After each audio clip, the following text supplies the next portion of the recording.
আজ একটা নতুন রকমের ফুলের দেখা পেলাম।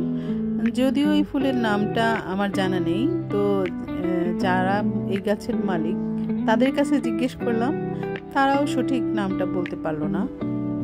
তবে ফুলটা খুবই সুন্দর।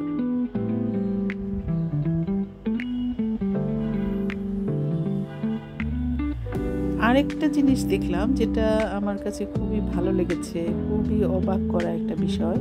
সেটা হচ্ছে এই যে ধুতরা, এটাকে কালো ধুতরা বলে। আমি সচরাচর যেটা দেখেছি, যেটা সবসময় দেখতে পাওয়া যায়, সেটা হচ্ছে সবুজ রঙের। কিন্তু এই যে এই কালো ধুতরা, এটার ফুল, এটার কলি সবই সবুজ, সবই কালো রঙের।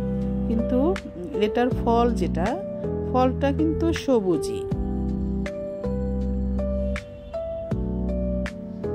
তো ধুতুরা কিন্তু খুবই বিষাক্ত একটা গাছ। এটা মানে বিষক্রিয়া হয়।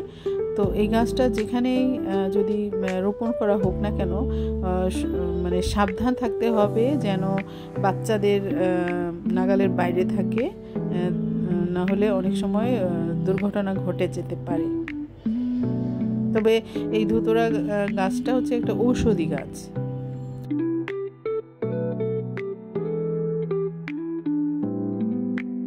গাছের পাতায় রোদের ঝিলিক, কত যে সুন্দর, কত চমৎকার একটা দৃশ্য, খুবই সুন্দর।